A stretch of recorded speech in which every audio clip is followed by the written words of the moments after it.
What's up guys, Tato here, back at it with a new video. If you thought the Huawei P40 Lite was a beast, you're not ready to see what this has in store for us. This is the new Huawei P40 Pro, Huawei's premium offering. Let's take a look at some of the best features.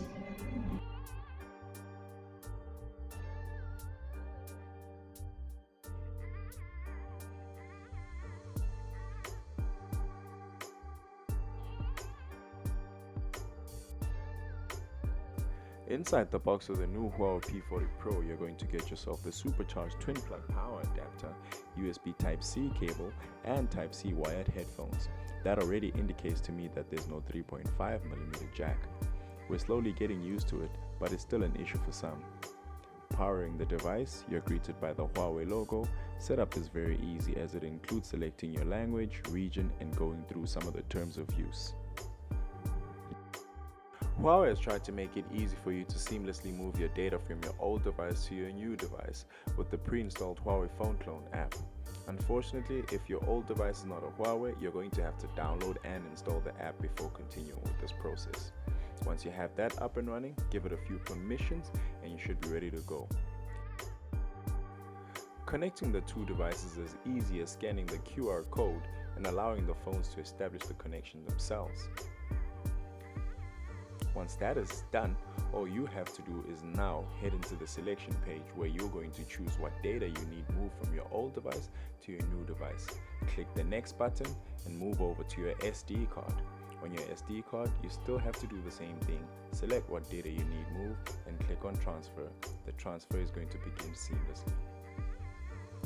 With the phone setup complete, let's head into the new and improved Huawei app gallery with a bigger and wider variety of apps.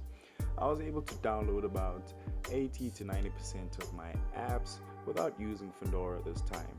This to me is a testament that the Huawei developers are hard at work. As you can see, Fedora is not even updated, so there's no way I could have gotten any app from this hub.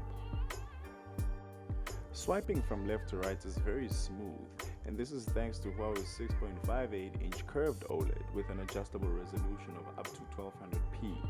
Mind you, this is Huawei's first high refresh rate screen, and it's boasting a nice and easy 90Hz refresh rate. Huawei allows you to set the refresh rate back to the standard 60, but I highly recommend the 90 refresh rate, as it's going to be good for watching fast-paced movies, sports, and everything gaming. One of my favorite things about modern smartphones is the native dark mode support.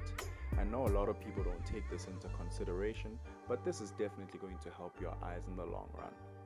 We have a new AI assistant by the name of Celia. Let's see if she can set an alarm for me. Celia, please set an alarm for me for 12 p.m. I have set an alarm for 12 o'clock. She can do more than just set an alarm for you. Let's see if she can tell me where I can get this watch. Celia, what is this?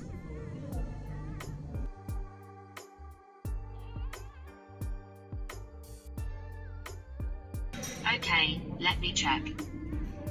She can go from helping you find out where to buy stuff online to telling you how many calories are on your plate, but let's save that for the next video. Moving on to the camera, we can clearly see it's not going to hide anything.